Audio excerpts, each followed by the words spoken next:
La Voix de l'Amérique. Tonight,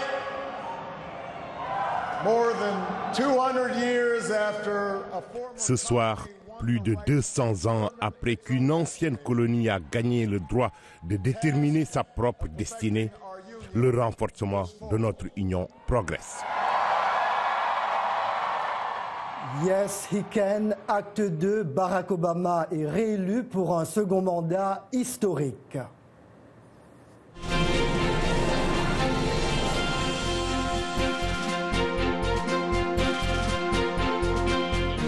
Jacques Aristide à Washington, spéciale élection américaine 2012 sur la Voix de l'Amérique.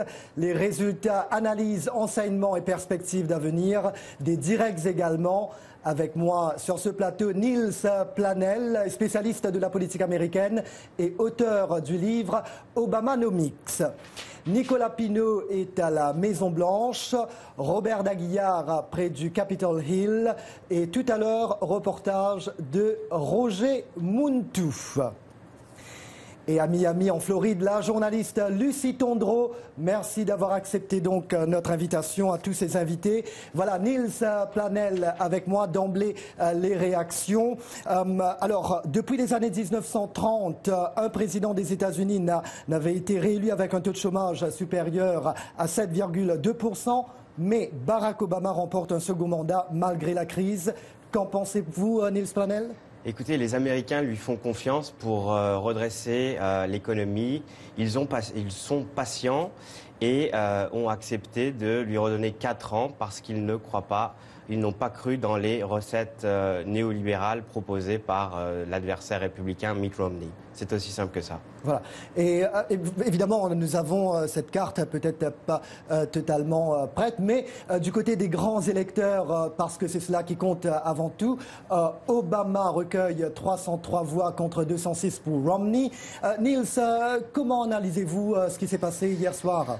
Il faudrait avoir une carte définitive, c'est-à-dire que la Floride, à l'heure où on parle, n'est pas encore vraiment, on ne sait pas qui est le vainqueur définitif, mais dans l'Ohio, État clé dans cette élection, voilà. Finalement le sauvetage de l'industrie automobile en 2009, qui était un petit peu un coup de poker de Barack Obama, a séduit les électeurs sur place et ils ont basculé dans le camp démocrate, alors que cet État est traditionnellement un peu plus conservateur. Voilà, nous avons notre invité en Floride, Lucie, merci d'être avec nous. Alors comment réagissez-vous, vos réactions à chaud ?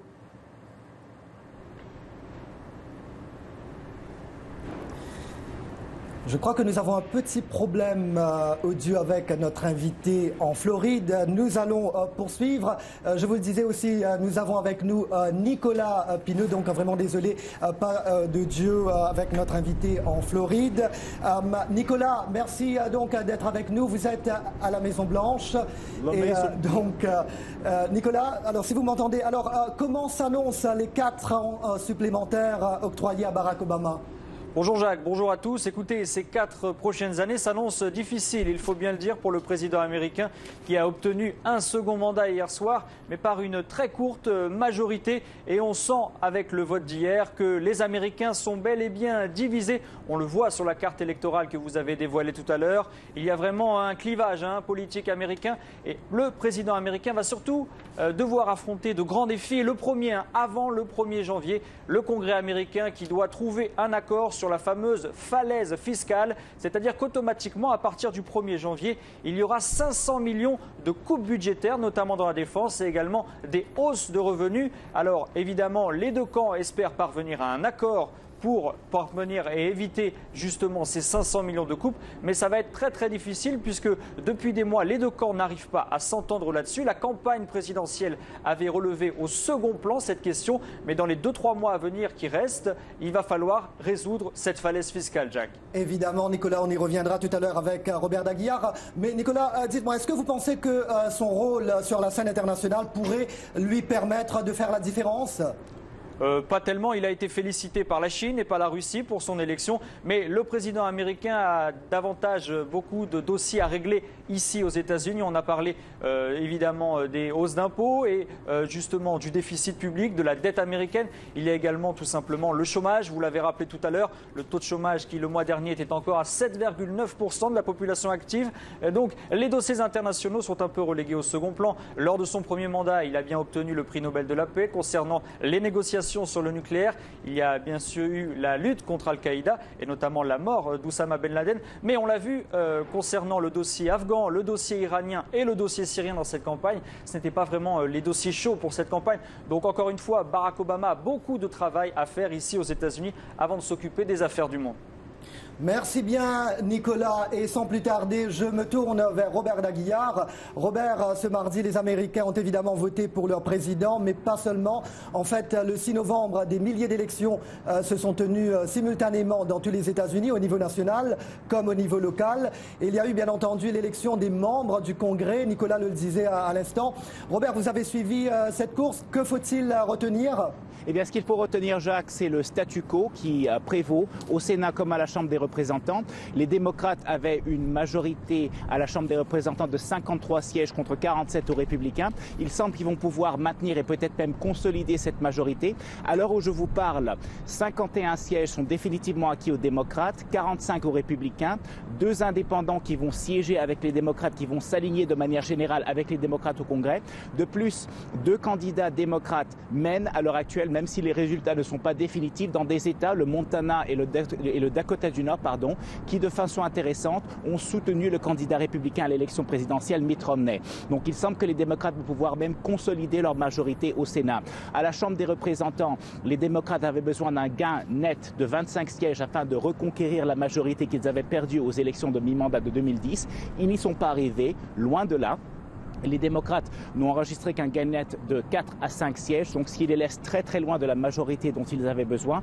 Donc John Boehner, le président républicain de la Chambre des représentants, va pouvoir conserver son perchoir. 2 petites notes quand même de façon intéressante. À la Chambre des représentants, 2 ténors de l'aile droite, de l'aile conservatrice du Parti républicain, c'est-à-dire le Tea Party, étaient en grande difficulté à cette élection. La représentante Michelle Bachmann du Minnesota semble avoir gardé son siège d'extrême justesse. Elle a à l'heure actuelle 3500 voix d'avance sur 350 000 bulletins dépouillés, ce qui lui donne une avance donc de 1 point, 50,5 contre 49,5 à son adversaire démocrate. En Floride, le représentant noir conservateur Allen West, lui, était aussi en grande difficulté. Il semble qu'il ait perdu son siège de représentant.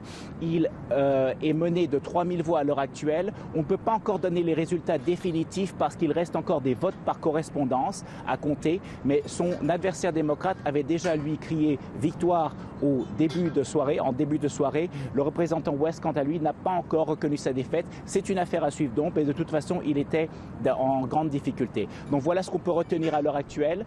Les démocrates conservent leur majorité au Sénat, les républicains conservent leur majorité à la Chambre des représentants. Et évidemment, il faut voir ce que ça va donner dans les négociations sur le budget qui vont venir dans les semaines à venir, c'est-à-dire d'ici à la fin de l'année. Voilà, merci bien Robert pour toutes ces précisions. Donc, scénario inchangé. Niels, est-ce que vous pensez que Barack Obama, est-ce qu'il pourrait entrevoir la possibilité d'une embellie de ses relations avec les républicains au Congrès?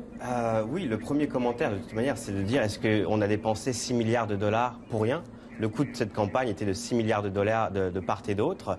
Et on se retrouve avec une situation politique qui est la même qu'au cours des 2 dernières années. Simplement, les républicains peuvent être tentés maintenant de coopérer parce que finalement, ils ont échoué dans leur tactique d'obstruction qui visait à empêcher Barack Obama d'embrasser un second mandat. Voilà, Lucie est maintenant avec nous. Nous sommes en direct, évidemment, il y a pas mal d'aléas. Lucie, merci d'être de retour avec nous.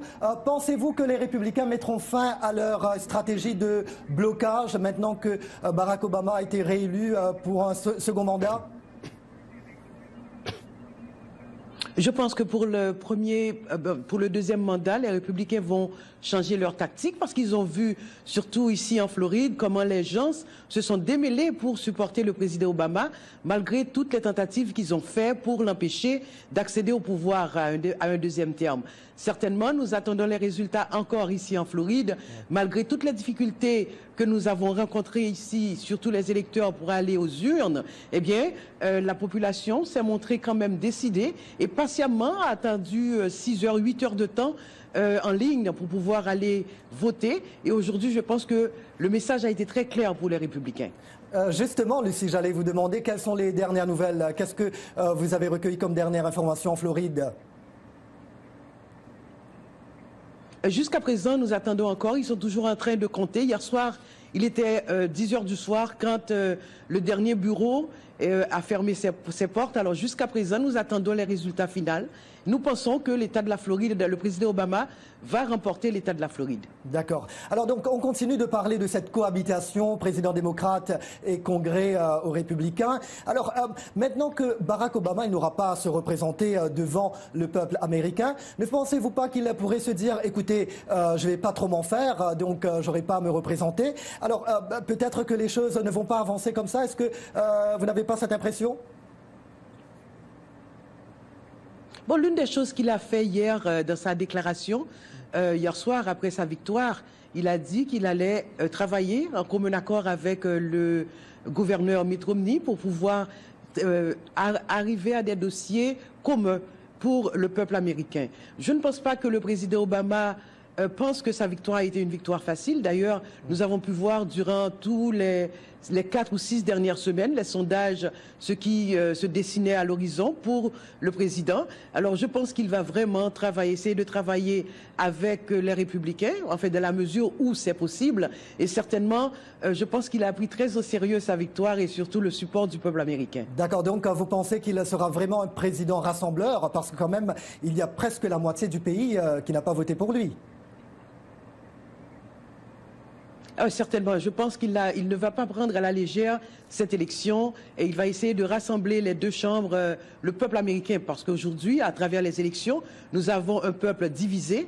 La moitié des États-Unis l'a supporté et l'autre moitié ne l'a pas supporté. Je pense qu'il va essayer de trouver un consensus afin de travailler pour le bien-être des Américains. D'accord. Rapidement, Niels, partagez-vous cet avis? Oui, et puis en même temps, c'est un personnage cérébral, un petit peu, qui est pragmatique, prudent, donc je ne le vois pas être beaucoup plus audacieux qu'au cours des dernières années. Ceci étant, si la reprise économique se confirme et que finalement l'économie, le vent de l'économie souffle dans les voiles du bateau démocrate, il pourrait aller de l'avant et rallier les Américains à lui, plus qu'il n'a pu le faire au cours des 4 dernières années. Et on verra si Mitt Romney va travailler avec lui, comme disait Lucie, s'il va toujours faire partie de la scène politique. Mitt Romney, qui a concédé tôt mercredi sa défaite à l'élection présidentielle, il a appelé les démocrates et les républicains à tourner le dos aux affrontements partisans en ce moment critique, dit-il, pour les États-Unis. Nous l'écoutons. La nation, comme vous le savez, se trouve dans une situation critique. En une telle période, nous ne pouvons nous permettre les querelles partisanes et les postures politiques. Nos dirigeants doivent se donner la main pour travailler pour le peuple. Voilà, Lucie, cette question à vous, les enseignements à tirer pour Mitt Romney, pour les Républicains. Avait-il trop de handicaps à surmonter pour remporter cette élection? Bon, et ça a été pour nous autres, ici, surtout en État de la Floride, l'attitude des Républicains à travers ces élections. On a pu voir les Républicains aller complètement à l'extrême droite pour pouvoir démontrer que le président Obama n'a rien réalisé durant les 4 dernières années. Ils ont même voulu imputer au président Obama le débâcle financier qu'on a connu en 2008 ici. Alors aujourd'hui, je pense que le message de M. Romney n'a pas réussi.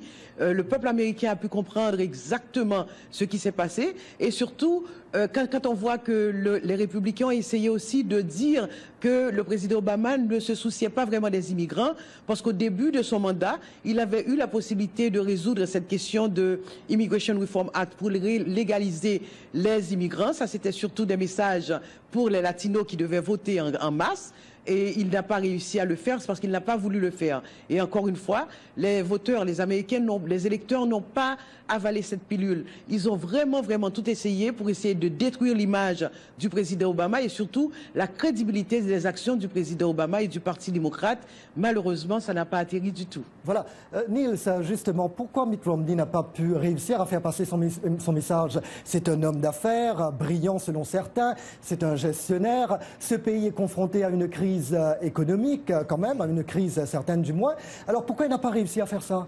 Le camp démocrate, si vous voulez, a mené une campagne extrêmement professionnelle qui a permis de définir la personnalité de Mitt Romney auprès des électeurs avant même que celui-ci n'ait eu le temps de s'introduire à eux. Donc déjà, il l'avait handicapé sur sa force, qui était sa connaissance du monde des affaires. Mais j'aimerais rebondir sur ce qu'a dit Lucie, qui est vraiment très juste. C'est-à-dire que le Parti républicain, aujourd'hui, en 2012, s'est aliéné une composante essentielle de l'électorat américain, qui est l'électorat hispanique. Le Parti républicain doit se réformer sur ce sujet, alors que doit George changer. W. Bush, il a été élu avec quand même une importante marge venant de la population hispanique, n'est-ce pas? Absolument. Voilà. Et d'ailleurs, aujourd'hui, il y a un nouveau porte-étendard pour dire que le Parti républicain doit se réformer. C'est Jeb Bush, le frère de George, qui pourrait peut-être en 2016 ou plus tard avoir des ambitions présidentielles, tout comme son frère. Voilà, très bien. Vous restez avec nous, Niels.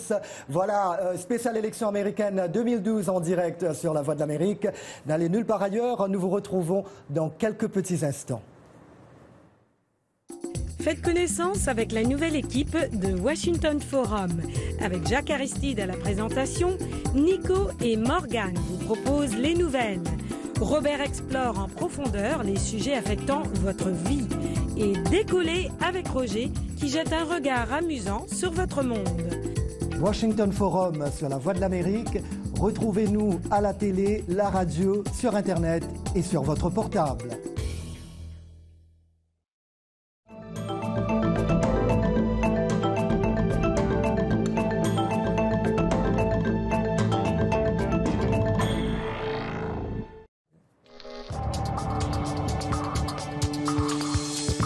Vous êtes en Somalie, au Sénégal, au Nigeria ou encore au Zimbabwe, de chaque coin de l'Afrique au sud du Sahara, vous pouvez nous faire confiance pour vous informer et trouver les experts qui vous aideront à améliorer votre santé. Pour vous et votre famille, le réseau Afrique Santé, c'est sur La Voix de l'Amérique. Jacques Aristide à Washington, deuxième partie de notre spéciale élection américaine 2012. L'Amérique a octroyé un nouveau mandat au président Barack Obama. Nous l'écoutons. Nous voulons léguer un pays sûr, respecté et admiré dans le monde, une nation défendue par la plus grande puissance militaire mondiale et composée des meilleures troupes qui soient. Mais également un pays qui entend sortir de cette période de guerre afin de façonner une paix fondée sur les promesses de liberté et de dignité pour chaque être humain. Nous croyons en une Amérique généreuse, une Amérique compatissante, une Amérique tolérante. Voilà, 4 ans de cela, il avait fait déjà l'histoire en étant le premier président américain et africain-américain à être élu. Il l'a refait encore 4 ans plus tard. Niels, que doit-il encore faire pour marquer de manière indélébile l'histoire des États-Unis? C'est une bonne question, c'est-à-dire qu'on exige toujours plus encore de lui alors qu'il a déjà fait beaucoup. Mais je pense tout simplement que si la reprise est au rendez-vous et si en 2017, le président Obama rend une économie à son successeur qui est en excellent état, il deviendra une légende politique. Il n'y a pas l'assurance santé, sa personnalité qui avait vraiment ému en 2008, son parcours, tout est là pour forger, pour écrire des livres sur les décennies à venir, sur celui qui peut effectivement devenir une légende, une grande icône en politique américaine. Et puis on a beaucoup parlé d'argent dans ces élections, pas seulement l'élection présidentielle, mais les autres également. On a beaucoup parlé du matraquage publicitaire dans tous ces États pivots. Apparemment, les gens en avaient assez de tout cela. Alors, pour le moment, en fait, d'après les chiffres que j'ai, on parle de 6 milliards de dollars pour toutes les élections. À elle seule, la campagne présidentielle a coûté 2,6 milliards de dollars, selon différentes sources. D'après vous, est-ce une dérive liée à l'engagement financier sans limite des super donateurs ? On peut y voir une dérive, effectivement. Barack Obama, au cours de sa campagne qui vient de s'achever, a laissé entendre que peut-être il ferait quelque chose pour essayer de tacler ce problème, finalement d'essayer d'encadrer les dépenses. Mais on se rend compte, puisqu'il y a déjà une loi en ce sens en 2002 qui a finalement très peu d'effets, puisque 10 ans plus tard, on en est à dépenser 6 milliards de dollars.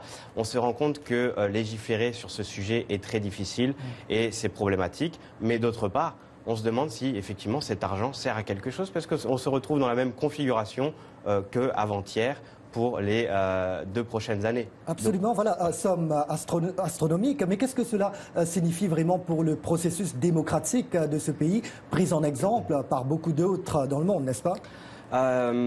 C'est un problème. C'est un problème parce que la démocratie ne devait pas être une vente aux enchères. On ne peut pas accepter l'idée que finalement celui qui a le plus peut se frayer une voie vers le Congrès ou la Maison-Blanche.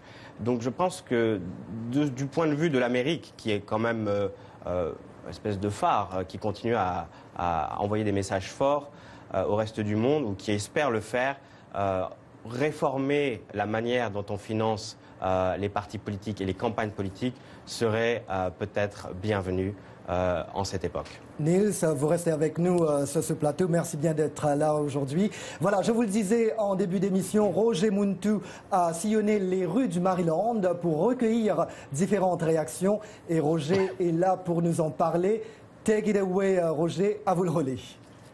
Merci Jacques. Salut chers auditeurs. Hier soir, les rues et restaurants du Maryland étaient inondées par les Américains pour célébrer la victoire du président Barack Obama. Nous sommes allés dans un coin où se rendent habituellement les membres de la diaspora africaine. Le restaurant Bar Nectar Lounge est situé dans l'État du Maryland.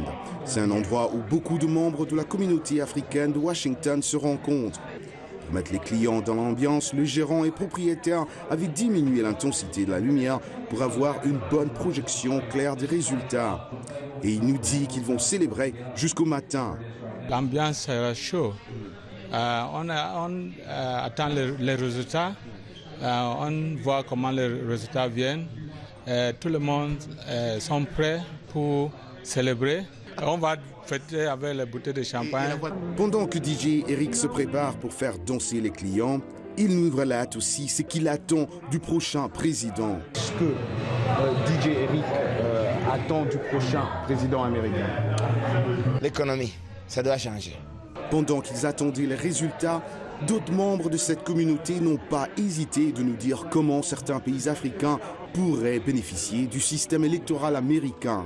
Vous voyez par exemple que le vote est fait un jour de la semaine. C'est un mardi, mais chaque Américain a ce devoir civique dans le cœur de sortir et d'aller vraiment voter. Parce qu'ils savent que c'est très important et que chaque personne sait que le vote est important. Par exemple, une seule voix peut faire toute une différence. Non, le futur président américain doit faire vraiment et un peu d'effort sur la politique extérieure. Je pense que le monde vient de connaître un grand bouleversement. Il y a eu des problèmes passés par là. Je pense même que c'est la raison pour laquelle les gens n'ont pas vu le travail qu'Obama a fait.